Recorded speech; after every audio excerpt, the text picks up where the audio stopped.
Queen का king के doctor के साथ अफेयर हो जाता है और यह अफेयर पूरी कंट्री बदल सकता था। जब सब लोगों को इसके बारे में पता चला तो किंग ने इस अफेयर को इग्नोर क्यों किया। हम आज की हमारी मूवी अ रॉयल अफेयर एक हॉलीवुड रोमांटिक मूवी में हम देखने वाले हैं। अगर आपको एक्सप्लेनेशन अच्छा लगता है तो प्लीज लाइक और कमेंट जरूर कर दीजिए। बिना किसी देरी के एक्सप्लेनेशन स्टार्ट करते हैं। मूवी स्टार्ट होती है और हमारी मेन कैरेक्टर कैरोलिन अपने बच्चों को एक लेटर लिख रही थी। उसमें लिखती है कि शायद तुम लोग मुझे जानते नहीं पर मैं तुम्हारी मदर हूँ। जो भी हुआ था ये सब कुछ मैं तुम्हें बताना चाहती हूँ। मैंने जो किया वो क्यों किया, इसके पीछे कुछ रीजंस थे। ये हमारा टाइम 1766 का है। कैरोलाइन की शादी बिना उसके हस्बैंड को देखे हो गई थी क्योंकि वो एक किंग था। उसका नाम था क्रिश्चियन। वो पहली बार उसे मिलने जा रही थी तो नर्वस थी। उसकी मदर उसे कहती है कि पहली रात अगर क्रिश्चियन तुम्हारे पास आ गया इसका मतलब है तुम्हारा मैरिज बहुत ही सक्सेसफुल माना जाएगा। कुछ भी कर कर उसे अपने चेम्बर्स तक लेकर आना। इसके बाद वो एक बहुत ही बड़ी जर्नी कर डेनमार्क आई।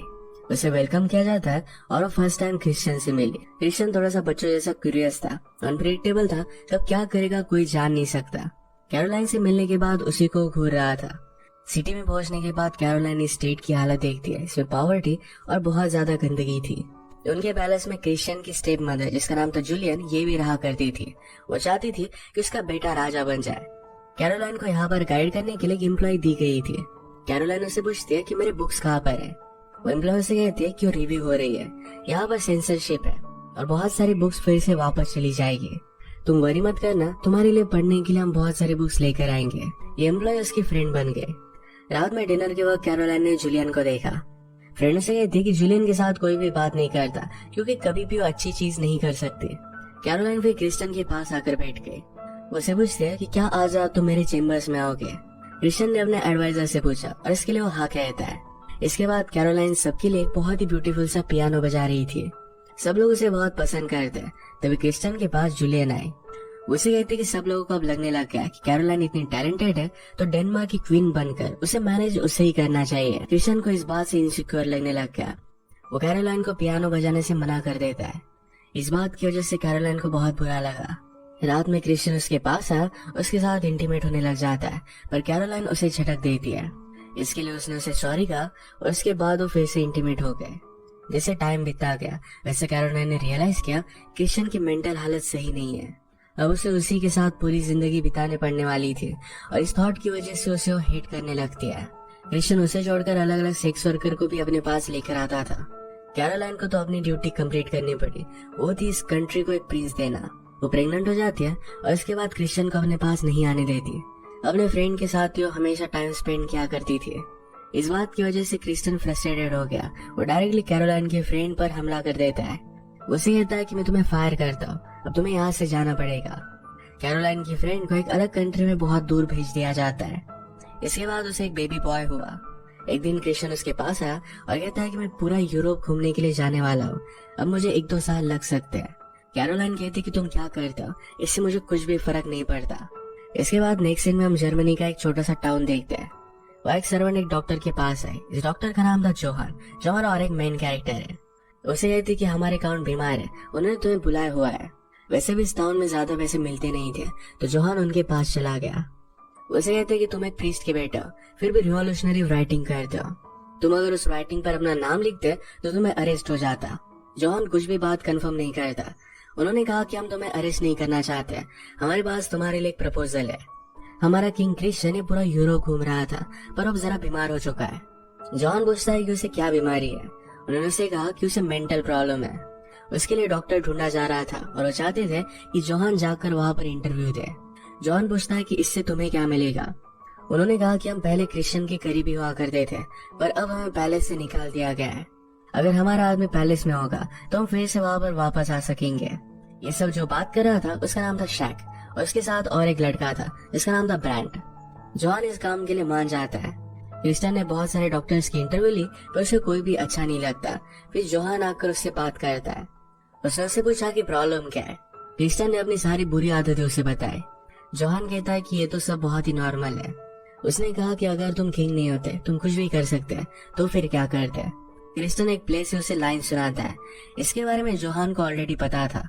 वो भी उसके बारे में बात करने लग गया और इस वजह से उन दोनों में फ्रेंडशिप हो गई। फ्रेंडशिप की वजह से क्रिश्चियन को अच्छा लगने लग गया था और फाइनली अपनी कंट्री में वापस आया। वापस आकर देखता है कि उसे वेलकम करने के लिए कोई भी आदमी नहीं है। वो इस बात से गुस्सा हो गया। वो अपने काउंसिल को कहता है कि अभी कभी लोगों को लेकर आ, वरना मैं नदी में कूद जाऊंगा। जॉन ने उसे कहा कि तुम्हें एक्चुअल में नदी में कूदना चाहिए, ये तुम्हारी हेल्थ के लिए बहुत ही अच्छा रहेगा। ये बात सुनकर क्रिस्टन अपना माइंड चेंज कर लेता है। जॉन को किस तरीके से उसे हैंडल करना था ये बात आती थी। क्रिस्टन अब कैरोलाइन के साथ आने की जिद नहीं करता, क्योंकि जॉन के साथ ही उसे टाइम स्पेंड करना अच्छा लगता है। काउंसिल की मीटिंग में भी उसे बहुत बोर होता है, तो जॉन को अपने साथ लेकर जाता है। वहाँ पर हम देख सकते हैं कि क्रिस्टन का काम सिर्फ पेपर्स पर साइन करना था। इस कंट्री का कोई भी डिसीजन वो नहीं लेता था, ये सब कुछ काउंसिल ही डिसाइड करते थे। थोड़ी देर में जोहान से मिलने के लिए ब्रांड और शैक आए। उसे कहते हैं कि तुम तो हमारे बारे में भूल ही गए। वो उन्हें अंदर बुलाता है और क्रिस्टन से मिलाता है। क्रिस्टन ने फिर से उन्हें पैलेस में आने के लिए परमिशन दे दी। रात में क्रिस्टन और जोना ड्रंक होकर पैलेस में आते थे। एक दिन वो ज्यादा ही आवाज कर रहे थे तो कैरोलाइन उनके पास आई। वो कहती कि इस तरीके से बिहेव करना आपके लिए सही नहीं है। जोहान उसे समझाने की कोशिश करता है, पर कैरोलाइन उसकी कोई भी बात नहीं मानती। अगले दिन क्रिस्टन जोहान से कह रहा था कि कैरोलाइन हमेशा गुस्से में ही रहती है। जोहान कहता है कि शायद वो बीमार होगी। क्रिस्टन को आइडिया आया कि जोहान को कैरोलाइन के पास भेजना चाहिए, उसे अच्छी तरीके से ट्रीट कर पाएगा। जोहान ने कैरोलाइन का चेकअप किया। उसे कहता है कि तुम्हारी तबीयत तो अच्छी है, पर फिर भी तुम्हारा मूड खराब रहता है, तुम्हें जरा बाहर घूमने के लिए जाना चाहिए। वैसे तो कैरोलाइन को ज्यादा बाहर जाना अलाउड नहीं था, पर जोहान की वजह से वो जा सकती है। जोहान के रूम में उसने कुछ बुक्स देखी जो यहाँ पर पढ़ना बैन था। एक बुक वो उसे बोरो कर लेकर जाती है। बाहर घूमकर कैरोलाइन को बहुत ही अच्छा लगता है। एक दिन जोहान के साथ एक आदमी डिस्कस कर रहा था कि टाउन में स्मॉल पॉक्स आ चुका है। वो होप करती हो कि अपनी सिटी तक नहीं पहुंचे। पार्टी चल रही थी तो जोहान कैरोलाइन के पास आ गया। वो कहती कि वो सब बुक्स तुमने तुम्हारे पास लाए कैसे थे। जोहान हॉर्स को देख कर कहता है, क्या तुम्हें हॉर्स राइडिंग के लिए चलना है? ये राइड कैरोलाइन को बहुत अच्छी लगी। थोड़ी देर में बारिश गिरने लग गई। बहुत दिनों बाद कैरोलाइन ने बारिश को महसूस किया था। अलग अलग सोशल टॉपिक्स पर बात करते हुए वो घर आ रहे थे, तभी रास्ते के साइड में एक सर्वेंट की डेड बॉडी उसे मिलती है। जॉन उसे जाकर देख कर आया, पर इस चीज में वो इंटरफेयर नहीं कर सकता, क्योंकि शायद काउंसिल के किसी आदमी का सर्वेंट होगा। शायद उसने कुछ चोरी की होगी, तो इस सब में वो नहीं पढ़ सकता। जिस तरीके से सर्वेंट्स को ट्रीट किया जाता है, उन्हें बाय कर लाते, सेल कर देते हैं, ये सब चीजें कैरोलाइन को अच्छी नहीं लगती, पर इसके लिए वो कुछ कर भी नहीं सकती। स्मॉल पॉक्स अब बहुत बढ़ चुका था। टाउन में जोहान लोगों को देखने के लिए गया तो जिस आदमी की डेथ हुई थी, ये पैलेस में ही काम करता था। जनरली इस बीमारी की वजह से बच्चों की डेथ हो रही थी। जोहान काउंसिल को कहता है कि कैरोलाइन के बेटे को हमें वैक्सीनेशन देना चाहिए। ये प्रोसेस जरा कॉम्प्लिकेटेड थी और इसमें हमेशा जान का खतरा तो होता ही है, इसी वजह से सब लोगों ने मना कर रहे थे। फाइनली कैरोलाइन से पूछा जाता है तो कैरोलाइन जोहान पर बिलीव करती थी, इस वजह से उसे परमिशन दे देती है। ये वैक्सीनेशन सक्सेसफुल हो गया, उनका प्रिंस सेफ था। कैरोलाइन ने पूछा कि आपके मेथड से कितने लोग बच सकते हैं। जोहान ने कहा कि ऑलमोस्ट सब लोग बच जाएंगे, तो चाहती थी इस सब लोगों को जाकर जोहान ट्रीट करे। इस बारे में क्रिस्टन काउंसिल की मीटिंग में बात करता है, पर काउंसिल ने कहा ये सब करना बहुत ही कॉस्टली होगा, उनके पास इतने पैसे नहीं है। जोहान ने सीक्रेटली जो चीजें पब्लिश की थी, ये सब कुछ जो कैरोलाइन को पढ़ने के लिए दे देता है। आजकल उन दोनों में आंखों ही आंखों में बातें चल रही थी। उनकी करीबिया ब्रांड नोटिस कर लेता है। वो जोहान को कहता है कि जो तुम कर रहे हो बहुत ही डेंजरस है, इसके लिए तुम्हारी जान भी जा सकती है। एक दिन कैरोलाइन जोहान के पास आई और उसे कहती कि क्या हम कभी फ्री हो सकते हैं? हमेशा सोसाइटी के कंस्ट्रेंट में उन्हें रहना पड़ता है, या इस सब से वो कभी फ्री हो पाएंगे? जोहान कहता है कि शायद हमारी नेक्स्ट जनरेशन फ्री हो जाएगी। कैरोलाइन कहती कि तब तक हम बूढ़े हो जाएंगे, हमारी लाइफ का क्या? उन्हें इस कंट्री में चेंज लाना था। क्रिस्टन हमेशा जोहान की बात मान लेता है, पर क्रिस्टन की बात काउंसिल में कोई भी नहीं सुनता। जोहान ने उसे समझाया कि काउंसिल में तुम्हें आवाज उठानी चाहिए, अपने लोगों के लिए तुम्हें लड़ना चाहिए। क्रिस्टन कहता है कि सब लोग मुझे पागल समझते हैं।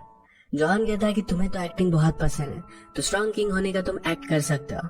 सिटी में बहुत ही गंदगी होती थी, तो साफ सफाई के लिए उसने एक प्रपोजल रखा। काउंसिल उसकी एक छोटी सी रिक्वेस्ट मान लेते हैं। नेक्स्ट सीन में पैलेस में सब लोगों के मास्क लगाकर पार्टी थी। जोहान ने कोई भी मास्क नहीं पहना था, तो कैरोलाइन उसे कहती है कि तुम हमेशा अपने मास्क पहन कर ही रहते हो, कभी भी उसे निकालते नहीं। उन दोनों ने बहुत ही ब्यूटीफुल सा डांस किया। जोन उसके ज्यादा करीब आ रहा था, ये रियलाइज कर उससे दूर चला जाता है। कैरोलाइन भी उसके पीछे पीछे आई। वो दोनों एक दूसरे को किस कर लेते हैं। इसके बाद वो एक दूसरे के बारे में सोच रहे थे। एक दिन कैरोलाइन ने जोहान को एक लेटर में उसके पास बुलाया। एक सीक्रेट चेम्बर था जिसकी चाबी उसने छुपाई हुई थी। ये लेकर जोहान उसके पास आ गया। इसके बाद वो दोनों इंटीमेट हो जाते हैं और फिर अपना अफेयर कंटिन्यू करते हैं। क्रिस्टन को अलग अलग आइडियाज बताने लगे कि किस तरीके से वो कंट्री को इम्प्रूव कर सकता है। जब क्रिस्टन कुछ बड़े चेंज की बात करता तो काउंसिल उसका कुछ भी मानती नहीं थी। कैरोलाइन को आइडिया है कि अगर जोहान काउंसिल में बैठता है तो बहुत सारे चेंजेस कर पाएगा। जोहान कहता है कि मैं सिर्फ एक ऑर्डिनरी डॉक्टर हूँ, मुझे काउंसिल में नहीं लेंगे। कैरोलाइन कहती है क्रिश्चियन तुम्हारी सारी बातें मानता है, ये भी हो जाएगा।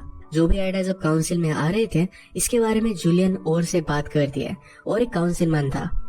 क्रिस्टन ने सारे टाउन को वैक्सीनेशन देने की बात की थी तो जूलियन कहती है कि कैरोलाइन का ही आइडिया था और कहता है कि मुझे लगता है कि जोहान की तरफ से सब आइडिया आ रहे हैं। मुझे जोहान के बारे में एक चीज पता चली है। कैरोलाइन और जोहान मिलकर क्रिस्टन को आइडियाज देते थे, इसके बारे में उन्हें कंफर्म हुआ। इसके बाद वो डायरेक्टली काउंसिल के पास गए और काउंसिल को बताता है कि जोहान रिवोल्यूशनरी राइटिंग करता है, उसे लगता है कि स्लेव्स को फ्री कर देना चाहिए, वो हमारे रिलीजन पर भी बिलीव नहीं करता, इस तरीके के आदमी को क्रिस्टन के साथ नहीं रख सकते। अगले दिन जब काउंसिल की मीटिंग हुई तो क्रिस्टन काउंसिल से कहता है काउंसिल में यंग लोग होने चाहिए। काउंसिलर उसका मजाक उड़ाते हैं और कहते हैं कि जोहान को कंट्री से बाहर निकाल दिया जाएगा। क्रिस्टन ने इस बात को डिफेंड किया, उसने सारे काउंसिल को ही फायर कर दिया। जोहान के साथ मिलकर उसने न्यू काउंसिल फॉर्म की। इस बात की वजह से सब लोग बहुत खुश थे। इसके बाद सब लोगों ने मिलकर उनके आइडियाज पर काम किया। कंट्री में जो भी चीजें गलत थी वो सब कुछ रिप्लेस कर दी। बाकी यूरोपियन कंट्रीज को भी ये चेंजेस बहुत अच्छे लगने लग गए। एक दिन कैरोलाइन जोहान को बुला लेती है, उसे कहती है कि मैं प्रेग्नेंट हूँ। ये बेबी जोहान का था। वो कहती कि मुझे फिर से क्रिस्टन को मेरे पास बुलाना पड़ेगा वरना बहुत बुरा होगा। आजकल क्रिस्टन उसके पास आ नहीं रहा था। जोहान को इस बात से बहुत बुरा लगता है और उसके पास भी कोई ऑप्शन नहीं है। क्रिस्टन से बात करता है, उसने कहा कि लोग जरा स्पेकुलेट कर रहे थे, तुम्हें कैरोलाइन के पास जाना पड़ेगा, अपनी ड्यूटीज तुम्हें कंप्लीट करनी पड़ेगी। क्रिस्टन कहता है कि मुझ में इंटरेस्टेड नहीं है, पर जोहान कहता है कि वो चाहती है कि तुम उसके पास आ जाओ। इसके बाद रात में क्रिस्टन कैरोलाइन के पास आ गया। एक रात कैरोलाइन जोहान को फिर से बुलाती है, कहती कि अब हम दोनों फिर से इस तरीके से नहीं मिल सकते। वो जोहान को उसके करीब नहीं आने देती, कहती कि मुझसे क्रिस्टन की स्मेल आ रही है। जो हो रहा था इससे उसे बहुत तकलीफ हो रही थी। थोड़े टाइम में कैरोलाइन ने क्रिस्टन को बता दिया कि वो प्रेग्नेंट है। क्रिस्टन को कोई शक नहीं जाता, वो उस बेबी से प्यार करने लग गया और रात भर वहीं पर सोता था। जॉन भी आजकल बहुत डिस्टर्ब था और हर एक डिसीजन के लिए क्रिस्टन के पास जाना ये उसे बहुत ही फ्रस्ट्रेटिंग लगता है। उसे कहता है कि डॉक्यूमेंट है, तुम अगर इसे साइन करोगे तो तुम्हारी जगह पर कंट्री के सारे डिसीजन मैं ले पाऊंगा। क्रिस्टन उस पर ट्रस्ट करता था और इस पर उसने साइन कर दिया। एक दिन जोहान से बात करने के लिए शैक आया, उस पर बहुत सारी डेब्ट हो गई थी और वो चाहता था कि अब जोहान के पास पूरी पावर है तो उसकी सारी डेब्ट वो फ्री कर दे। जोहान ये चीज फ्री नहीं कर सकता था। उसे कहता है कि अगर तुम्हें और पैसे चाहिए तो मैं तुम्हें हेल्प कर सकता हूँ। इस बात की वजह से शैक को बुरा लगता है। एक दिन कैरोलाइन जब बाहर घूम रही थी तो जोहान भी उसे ज्वाइन करता है। उसका हाथ उसने हाथों में लिया और दूर से जूलियन देख लेती है। उसे समझ आता है कि कुछ ना कुछ तो गड़बड़ चल रही है। उसने पैलेस की सारी सर्वेंट्स को बुलाया। वो पूछती कि क्या तुम लोगों को जोहान और कैरोलाइन के बीच में कुछ पता है? अगर पता होकर तुमने कुछ भी नहीं बोला तो एक ट्रीजन कहा जाएगा। एक सर्वेंट उनके बारे में जानती थी, उसे सब कुछ सच सच बता देती है। कंट्री में जोहान जो भी चेंजेस ला रहा था इसी वजह से उनके फंड कम हो रहे थे। उन्होंने इसका सोल्यूशन निकाला कि बहुत सालों से वॉर हुई नहीं है, इसी वजह से अपनी मिलिट्री को कम कर सकते हैं। कैरोलाइन को एक बेटी हुई, वह सब लोगों को बाहर निकाल देती है और जोहान को बुलाती है। उसने कहा कि मैं तुमसे बहुत प्यार करती हूँ, अब हम एक फैमिली बन चुके हैं। पैरेलल में जूलियन और काउंसिल के सब लोग मिलकर प्लान कर रहे थे कि किस तरीके से क्रिश्चियन को एज ए किंग हटाना है। जूलियन का बेटा फिर किंग बन सकेगा। उन्होंने फिर प्लान बनाया और क्रिश्चियन को जोहान और कैरोलिन के बारे में बता दिया। इस बात की वजह से क्रिश्चियन बहुत ही ज्यादा डिस्टर्ब हो गया था। वो जोहान को कन्फ्रंट करता है तो जोहान ने कहा कि ये सब बातें सिर्फ अफवाह है, ये कुछ भी सच नहीं है। ये चीज क्रिश्चियन ने पेपर में पढ़ी थी और ये सब लोगों को पता चल चुका था। कैरोलाइन जोहान से कहती है कि अगर ये बात कंफर्म हो जाती है तो हमारी बेटी को हमसे दूर कर देंगे। ये आर्टिकल और ने पब्लिश किया था तो जोहान उसे पैलेस से निकाल देता है। जोहान ने क्रिस्टन से कहा कि कुछ दिनों के लिए तुम पैलेस से नहीं जा सकते, ये सेफ नहीं रहेगा। उसके साथ खेलने के लिए एक छोटे से लड़के को लेकर आए। कैरोलाइन और जोहान को लेकर बहुत सारे आर्टिकल पब्लिश किए जा रहे थे तो उसे सजेस्ट किया जाता है कि फ्रीडम ऑफ स्पीच वो निकाल ले। जिस चीज के अगेंस्ट लड़ रहे थे यही चीज अब उन्हें खुद करनी पड़ी। कैरोलाइन बहुत ही डिस्टर्ब हो चुकी थी और बहुत रातों से उसे नींद नहीं आ रही थी। जोहान उसे सुलाने के लिए एक नशे की दवाई देता है। एक दिन क्रिश्चियन अपनी बेटी के साथ खेल रहा था, वो रो रही थी तो इस वजह से कैरोलाइन बहुत ज्यादा गुस्सा हो गई, उसे स्लैप करती है और कहती है कि मेरी बेटी के पास वापस मत आना। क्रिश्चियन समझ जाता है कि एक्चुअल में जोहान और कैरोलाइन की ही बेटी है। वो डिस्टर्ब होकर अचानक से डिनर से उठकर चला गया। जोहान कहता है कि तुम इस तरीके से बिहेव नहीं कर सकते वरना लोग तुम्हें पागल समझेंगे। जोहान ने भी उसे सब कुछ कन्फेस कर दिया। क्रिस्टन उसे माफ कर देता है। उनके यहाँ पर एक रात डांस होने वाला था। उसी रात काउंसिल पूरे पावर को बदलने वाली थी। कैरोलाइन अब भी बहुत डिस्टर्ब थी और इसी वजह से नशे करने लग गई थी। जोहान उसका ख्याल रखता है। कैरोलाइन ने उसे कहा कि हमें यहाँ से बहुत दूर चला जाना चाहिए। जोहान कहता है कि वहाँ पर मैं करूंगा क्या, यहाँ पर मेरी एक पोजीशन है, इसके बारे में हम बाद में बात करेंगे। जूलियन मिलिट्री के हेड के पास जाती है। उसने कहा कि जोहान के मुताबिक वो तुम्हें जॉब से निकालने वाला था। यही मोमेंट है जब तुम एक विक्टिम बन सकते हो या फिर हमारे साथ मिलकर बदला ले सकते हो। मिलिट्री का हेड भी उसके साथ मिलकर काम करने के लिए मान जाता है। रात में फिर और जोहान के फ्रेंड शैक के पास आया। शैक जोहान से अपसेट था और उसे उसकी डेट फ्री करने का प्रॉमिस करता है। इसी वजह से और के साथ काम करने के लिए वो मान जाता है। रात में सारे टाउन के लोगों को लेकर वो पैलेस में आ गए। बाहर वो प्रोटेस्ट करने लग गए थे। उन्हें लग रहा था कि शायद जोहान ने क्रिस्टन को बंदी बना लिया है। जोहान कहता है कि बाहर जाकर तुम्हें उनसे बात करनी चाहिए और क्रिस्टन डर रहा था कि शायद वो लोग उन्हें मार देंगे। जोहान कैरोलाइन के पास आया। कैरोलाइन कहती कि पहली रात हमने जब साथ बिताई थी उसके बाद से हम हैप्पी नहीं रह पाए।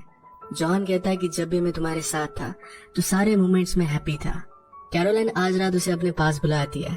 बीच रात में और काउंसिल के लोग क्रिस्टन के पास आए। उसे कहते हैं कि अभी के अभी तुम्हें यहाँ से निकालना पड़ेगा वरना लोग अंदर आ जाएंगे। जॉन का फ्रेंड शैक क्रिस्टन से बात करता है।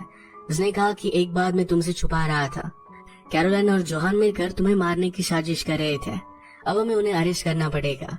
अब जोहान का ही फ्रेंड ये बात कह रहा है तो क्रिस्टन पर उस पर ट्रस्ट हो जाता है। उसे अरेस्ट करने के वारंट पर प्रेशर में आकर साइन कर देता है। इसके बाद जोहान और कैरोलाइन दोनों को अरेस्ट कर लिया गया। कैरोलाइन को एक अलग कंट्री में भेज रहे थे पर उसके बेटे को यहीं पर रोक लिया जाता है।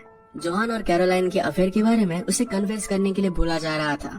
जोहान इसके लिए मना करता है तो उसे बहुत टॉर्चर कर देते हैं। उसे डेथ पेनल्टी दी गई। इसके बारे में कैरोलाइन को पता चला तो क्रिस्टन को एक लेटर लिखती है। उसे कहती कि जोहान को प्लीज वो माफ कर दे। एक दिन जोहान के पास प्रीस्ट आया और कहता है कि क्रिस्टन ने तुम्हें माफ कर दिया है, तुम्हें सिर्फ अब अपने सारे क्राइम्स को कन्फेस करना पड़ेगा। जोहान फिर कन्फेशन के लिए मान गया। एक दिन क्रिस्टन ने बाहर देखा तो सारे लोग कहीं पर जा रहे थे। वो और से पूछता है कि आज तो जोहान का एग्जीक्यूशन नहीं है, ये सब लोग जा कहा रहे हैं। और कहता है कि मुझे इसके बारे में पता नहीं है। अब क्रिस्टन तो जोहान को उसके एग्जीक्यूशन के दिन पर माफ करने वाला था पर उससे पहले एग्जीक्यूशन के लिए उसे लेकर जाया जाता है। एक दूसरी जगह पर उसे मार दिया गया। अब फिर से सारी पावर काउंसिल के पास आ गई थी। जूलियन का बेटा ही सब कुछ संभाल रहा था। कैरोलाइन जिस जगह पर रह रही थी काउंसिल उसे कंट्रोल करता था। इसी जगह पर उसे अपनी ओल्ड फ्रेंड फिर से वापस मिलती है। उसने कुछ साल अकेले में ही बिताए। उसके बाद एक बीमारी की वजह से उसकी डेथ हो जाती है। मरने से पहले वो सब कुछ लिख कर गई थी और अपने फ्रेंड को बताती है कि जब मेरा बेटा जरा बड़ा हो जाएगा तो उसे सारी राइटिंग्स दे देना। इस लेटर के एंड में कैरोलाइन ने लिखा हुआ था कि जब से क्रिस्टन से पावर चली गई तो डेनमार्क फिर से अपने ओल्ड वेज में वापस चली गई। फिर से लोगों को बहुत ज्यादा तकलीफ होने लग गई। बाकी सारी कंट्रीज ने प्रोग्रेस किया था पर डेनमार्क बहुत ही पीछे छूट गई थी। ये सब पढ़ने के बाद कैरोलाइन का बेटा क्रिस्टन के पास गया। उसके साथ मिलकर उन्होंने प्लान बनाया और फिर से पावर अपने हाथ में ले ली। जिस तरीके से कैरोलाइन और जोहान उस कंट्री को बदलना चाहते थे, अच्छे इंप्रूवमेंट करना चाहते थे, उसी तरीके से कैरोलाइन के बेटे ने वो इंप्रूवमेंट्स किए, कंट्री को फाइनली उसकी ऊंचाइयों तक पहुंचा दिया। इसी के साथ ही मूवी एंड हो जाती है। अगर आपको एक्सप्लेनेशन अच्छा लगा तो प्लीज इसे लाइक और कमेंट जरूर कर दीजिएगा। मैं बहुत सारी मूवीज लेकर आता रहता हूँ तो प्लीज चैनल को सब्सक्राइब कर दीजिए और बेल नोटिफिकेशन आइकन दबाना मत भूलिएगा। हम फिर से मिलेंगे और एक मूवी के साथ। तब तक के लिए थैंक यू और आप अपने आप का ख्याल रखिए।